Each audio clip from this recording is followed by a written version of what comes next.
AFEM a organisé aujourd'hui la foire de médias, 5e édition, pour marquer la présence des AFEM et des femmes journalistes en cette célébration du mois de femmes. Comme vous le savez, le mois de mars, c'est un mois qui est pratiquement dédié aux droits de femmes. Et quand on voit le droit de femmes, on voit également le droit d'accès à l'information de femmes. L'information, c'est la ressource fondamentale. C'est la ressource de ressources parce qu'elle génère d'autres ressources. Et c'est le moment, en tout cas, de saluer et de valoriser le travail que les femmes journalistes réalisent pour faciliter ou assurer l'accès à l'information des différentes couches sociales des femmes, mais aussi de groupes les plus vulnérables. C'était le moment également de réfléchir sur le contexte de travail des femmes journalistes, les défis auxquels elles font face, les difficultés qu'elles rencontrent dans leur travail et aussi envisager ou définir des perspectives pour pouvoir améliorer d'abord leur statut comme femmes de médias appelées à informer d'autres femmes, mais également améliorer leur rôle pour l'accès à l'information des différentes couches sociales des femmes dans leur diversité et des autres groupes vulnérables.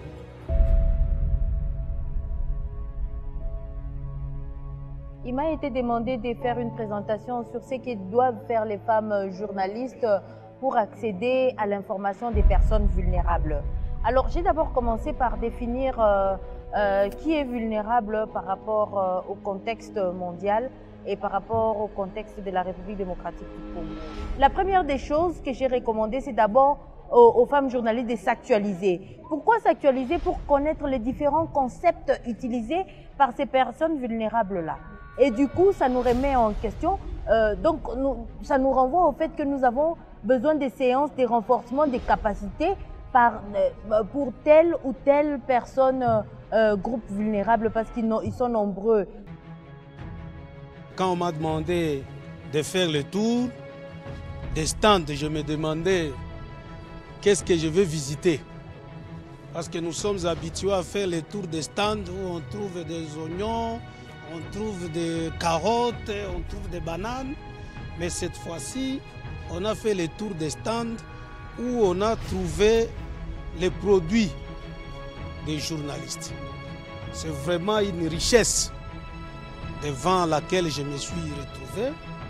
Et ça m'encourage davantage d'accompagner les médias tant que je resterai ministre provincial de communication, médias et porte-parole du gouvernement. Chères femmes des médias, c'est le temps de renforcer les actions dans nos communautés et de promouvoir le rôle des femmes des médias sur l'égalité des sexes et la promotion des droits humains à travers les contenus médiatiques pour la contribution à l'inclusion sociale. Saisissez donc cette occasion pour faire entendre vos voix sur votre contribution à l'accès des communautés aux informations de qualité sur les droits humains, les droits des femmes, la bonne gouvernance et la démocratie.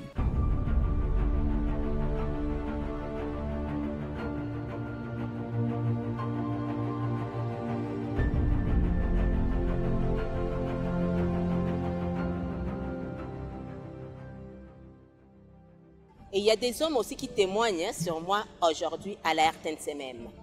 Il y a quelqu'un qui a dit, moi quand Betty était arrivée à la RTNC, moi je pensais que comme elle est vraiment très souriante, je pouvais l'attraper et la manger directement. Mais aujourd'hui, ça va faire 11 ans que je suis à la RTNC, la personne même témoigne.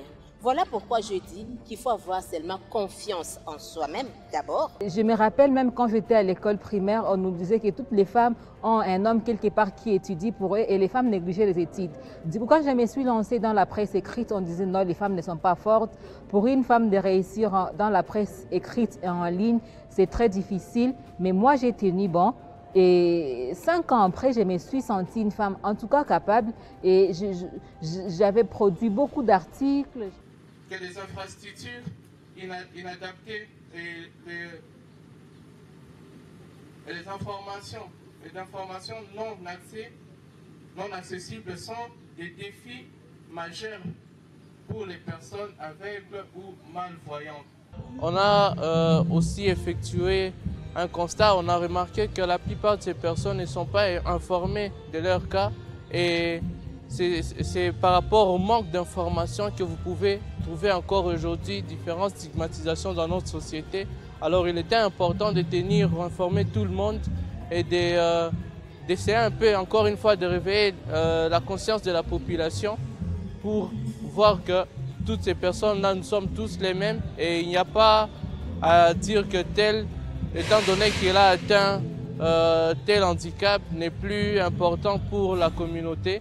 Je suis très convaincue que si les journalistes approchent davantage les personnes marginalisées, je pense que ça sera aussi un moyen pour eux, pour ces personnes-là, de parler aux journalistes de leur mode de vie, des difficultés auxquelles ils font face de temps en temps. Mais aussi, il y a de ces personnes vulnérables qui sont déjà dans l'entrepreneuriat, qui font des petites choses comme ça. Mais quand je parle maintenant avec un journaliste comme ça, je dois lui exposer ce que je fais maintenant, ce qui est ma liste. Comme par exemple, moi, je n'ai pas toujours des journalistes pour m'interviewer sur ce que je fais. Mais si j'ai un journaliste avec qui je parle de temps en temps, je peux lui dire et lui montrer ce que moi je fais. Et quant à lui, c'est de faire son pas. Alors il doit faire un pas et mettre à la longueur du jour ce que moi je fais.